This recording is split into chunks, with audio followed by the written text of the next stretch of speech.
સમાચાર અમદાવાદથી અમદાવાદના વિરમગામમાં બે સગા ભાઈઓને કરંટ લાગતા મોત થયું છે।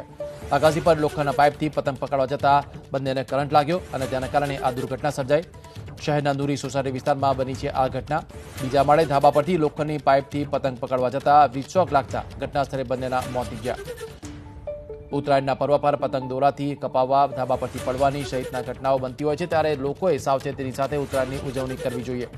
અમદાવાદના વિરમગામ શહેરમાં આવેલ નૂરી સોસાયટી ખાતે પતંગ લૂંટવા જતા બે સગા ભાઈઓને વીજ કરંટ લાગતા તેમનું મોત થયું। બે સગા ભાઈઓને મોત થતા સમગ્ર શહેરમાં શોકની લાગણી છવાઈ છે। ધાબા પર લોખંડની પાઇપ વડે પતંગ લૂંટવા જતા ધાબા પાસેથી પસાર થતા વીજ વાયરને લોખંડની પાઇપ અડી ગઈ, જેના કારણે એક ભાઈને કરંટ લાગ્યો, જેને છોડાવવા જતા બીજા ભાઈને પણ કરંટ લાગ્યો, જે બાદ બંને ભાઈઓને સારવાર માટે હોસ્પિટલમાં ખસેડવામાં આવ્યા, પરંતુ ડોક્ટરોએ બંને ભાઈઓને મૃત જાહેર કર્યા।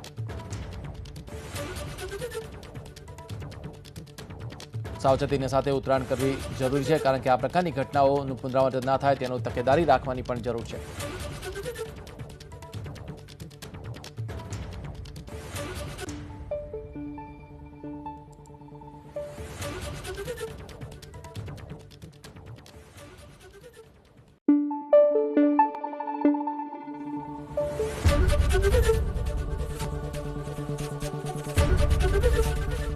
एबीपी अस्मिता, गुजरातनी अस्मिता।